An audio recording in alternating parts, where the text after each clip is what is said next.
meantime, they're learning all sorts of other things. Some of those soft skills, a sense of confidence, a sense of presentation, and so forth. So you're serving two purposes at the same time. And I honestly believe that one of the simplest things the higher education establishment in Egypt could do is just create systems like that for everybody. Wonderful. Thank you. Thank you. So I do great. have to go. I'm sorry. I'll walk you to the door. Yeah. And while I walk, sit there, Lisa. Just wants a photo? Well, of course.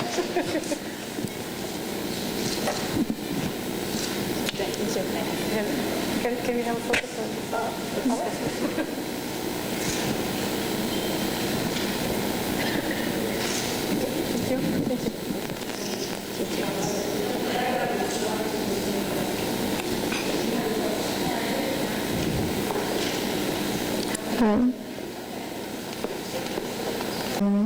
Okay, so what's happening now in the job market is that companies who are hiring people are asking for people with experience from 1 to 3 years, a minimum of 1 to 3 years. So fresh graduates, what is their position from this now?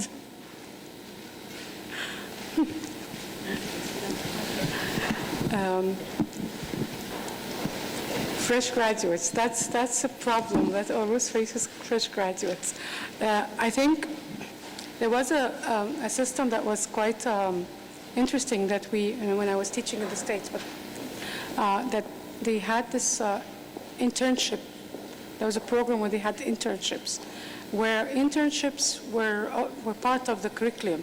It was not just something that students did, but we would send our students, because we worked on planning and it was public administration, so students would go to like the city hall and whatnot, and work with under the supervision of one of the workers there, and they would, or the officers, and then after graduation, they would go into a training program there, and then they would get hired.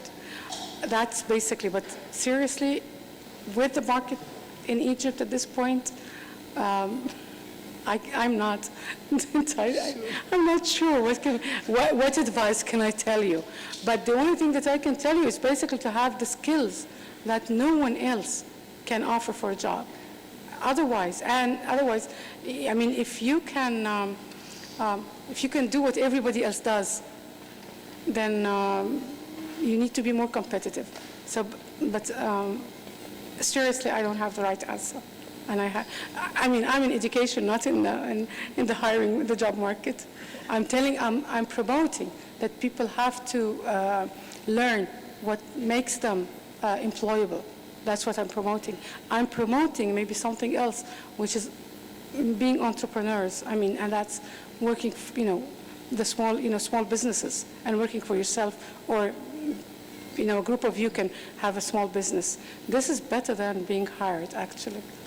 And that's maybe could be an answer for that. I think, Rada, you had a question, but before your question, very quickly, I think bottom line is if people can learn to think independently, that should be enough. Yeah. Thank you, Malak. My name is Ghaida Barsu. I teach in public policy, and I've been focusing on higher education policy. I would like to thank you for your presentation and actually congratulate you. It's very well done, and it really reflects the state of thinking, the global state of thinking on how to reform higher education. So thank you again. I'm going to ask you one of the questions that you had on your slides. When? Because we know that the Ministry of Higher Education does not evaluate institutions based on outputs or outcomes. They're still focused on education inputs.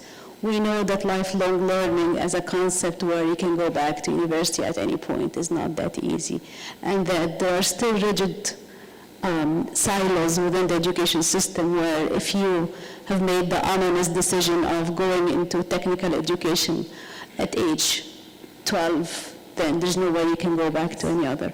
So when can we see operational steps, a good communication between NAQAAE and the Ministry of Higher Education? And I've interviewed them, by the way, so I know how they think. How can we see a connection between the two states of thinking. Okay. First of all, I have to thank you for thanking me for the presentation, because it's nice to feel that what I say has got resonance with someone. So that's great. Thank you very much. Secondly,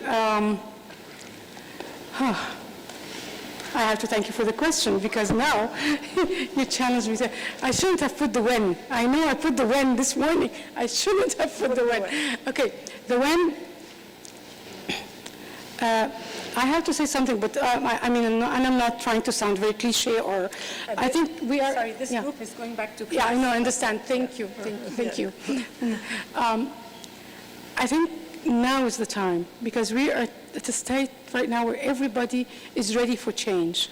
We've been through a lot, and we are ready for change. And I believe that the political will is there for change as well. It is there. Yet, my hope is that within the next year, 2000, after things settle down and things will change. That's I should say that's my driving force so far, because otherwise I would not be still in that position. We have started working with both ministries and with the Supreme Council. And yes, it has been a bumpy road, because the Supreme Council sees us a counterpart. And like you said, they look at inputs, we look at outputs. So we're struggling about that. So I tell them, okay, let's just really, each one does the job. Leave us the part of the accreditation and the output assessment and whatnot, and you do the licensing part, you do the input part, and we'll just take it at the end. So we started really settling things down. But it has been a bumpy road because of the history of NAQAAE and of what's been, and of the status of the different ministers so far and so on. So ask me this question in a few months. I'm serious, yeah. I mean, because it has to be now. It can't wait. It had to be yesterday, as a matter of fact. Things can't wait.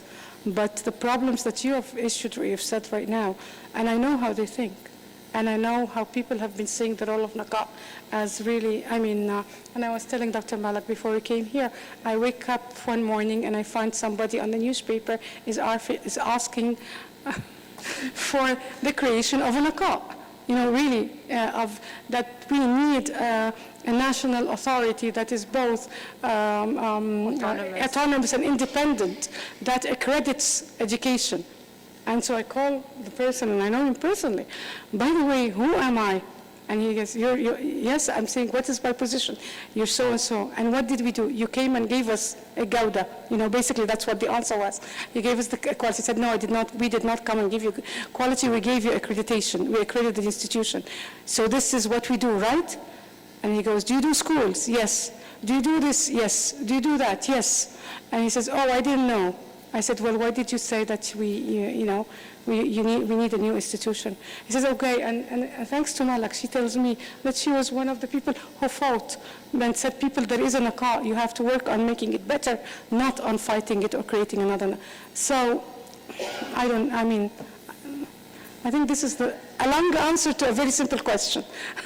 But thank you, Dr. Ghada. Seriously, you have us thinking. We have to start. I think, and we have to start individually, and really all those who are working really cluster, and the clusters we can start from the bottoms up. And I'm with everybody else, although I'm authority, but actually I work with schools, and so we too we can work on bottoms up approach.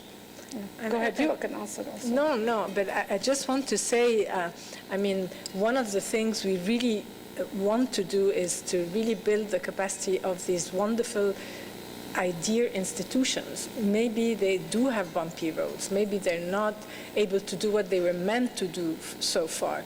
But that's the business of people like us at the Graduate School of Education or in different faculties of education or different expertise, that we should be looking not to create parallel structures all the time, but to actually make these work and help and partner and push the agenda. And it has to be a collaborative effort. There was a hand at the back, yes. But there's this hand over there. Yes. Yes, okay, but he was first and then حضرتك. Yes.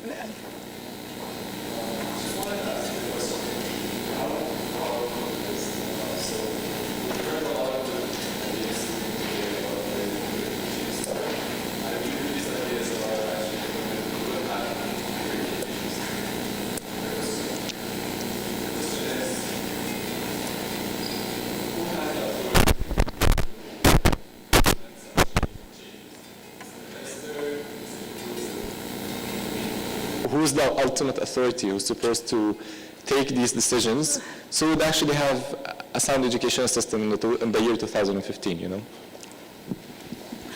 No, you won't have a sound education system in the year 2015. You can't. Okay. NAQAAE is powerful, to say the least. But its power is, I don't want to say, I mean, because it's not the minister, because we don't report to ministers. The thing is, we set the standard, we set the bar that everybody else has to live up to. And so what I believe is that if we set the bar at a certain level, we will help in having this education reform. But what I'm saying is that I can't set this bar alone, because I mean, it's not the vision of NAQAAE, it's the vision of the society as a whole. So it has to be a collaborative work that people set these criteria together and then ask institutions to live up to it. Because so far, and that's the question that nobody has asked me, only 5,000 schools of the 50,000 have applied for accreditation. And of these 5,000, only 3,600 have been able to meet our very simple, I'm not very, basic criteria. So you can understand how it is. So what we're looking at, yes, we need a higher bar, but we are kind of, if the bar is raised higher, if people are not meeting this bar at this point, if we raise the bar, what's going to happen? And that's why everybody else is asking, why is Egypt, not in a very ranked very highly, because we do have our problems.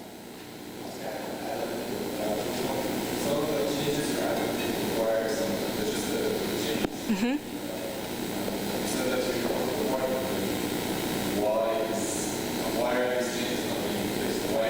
Because you don't have a parliament. Because you don't have parliament. That's why I said to Dr. Ghada, ask me in a few months, because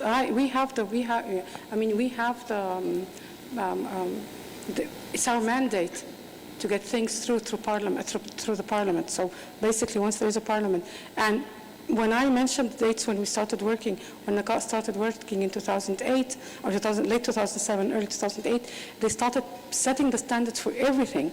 And it took them 2 years until schools and universities started applying. So basically, 2010 is when schools started applying. And we all know what happened in January 2011. And so basically, that's why things have not been smooth. It has not been a smooth ride. And I'm not saying we're reaping the last 4 years. Actually, no. We're reaping the 30 years of neglect and to say the least, neglect, whatever that has happened in the education system so far. Yeah. And I just want to add something for the complication. There is no real consensus across country on what is quality. I mean, when parents are defending a teacher who's an abuser and saying that this is a correct way of treating a young child, if parents are saying that, then do we have consensus on what actually constitutes proper education, good quality education? So it's very complex to get a whole society together to understand what's good education, what's poor education, and to really understand the details of what goes into good and poor education. So it is community work as much as it's parental, as much as it's teachers, as much as it's all the stakeholders. There was a... My name is Mamdouh Fadil. I'm one of those who were part of the education reform during the creation of NAQAAE, and a researcher in education, and I'm so glad that to hear this very progressive vision through your presentation today. Most of us know that a modified or a new education law is in the making. My question is, are you part of this? Are you contributing to the right of the new law? And if not, are you going to advocate for this?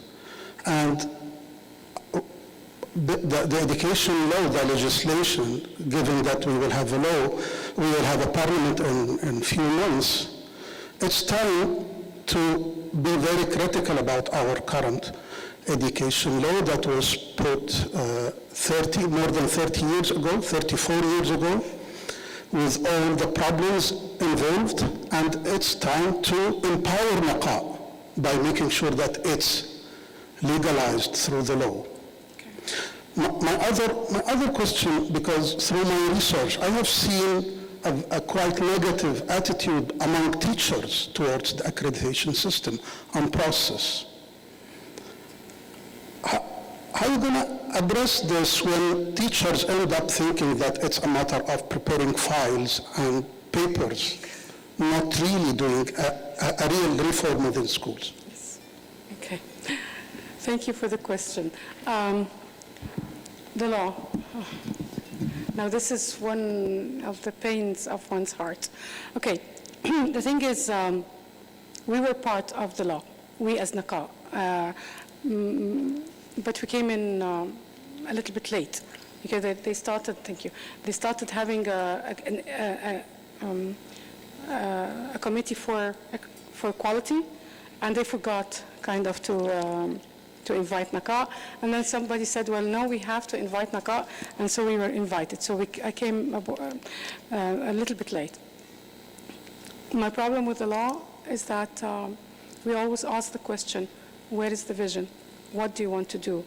And not only myself and some of the university professors, we always ask the question, are we amending the old law or are we writing a new law? So people would answer, we are writing a new law.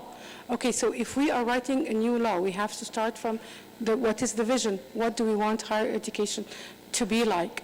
We never got the answer. And as a matter of fact, we always had, the sessions would be amending the new law. So for example, the chapter on education, on students and enrollment and whatnot, they would bring the old law and then they would tell us, here's the amendment. We were not, there were committees, each committee was responsible. So we have this, and so basically, I mean, like a simple thing, like my son here mentioned.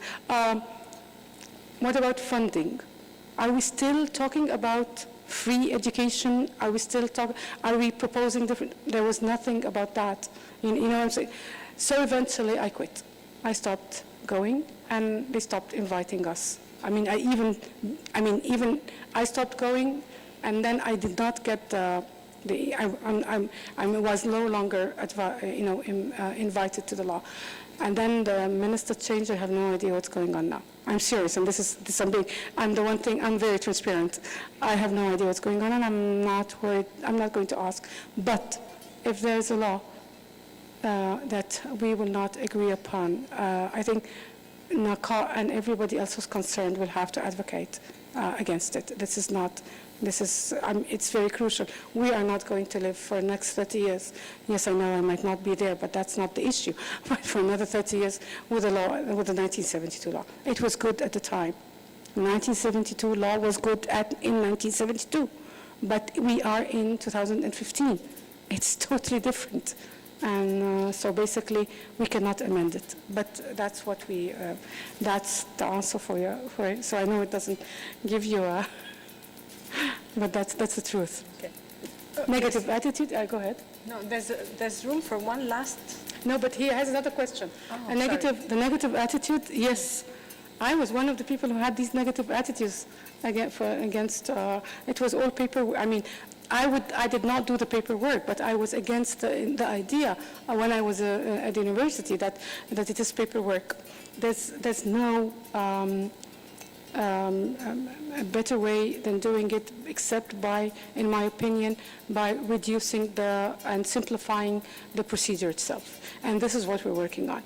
And mind you, the struggle is horrendous, because even within NAQAAE, when I tell people quality is not paper, I am faced by, no, quality is paper within the institution. I say, no, it's not only about paper. Paper has to be there. And we heard this beautiful expression, لا جهد ولا عرق بلا ورق.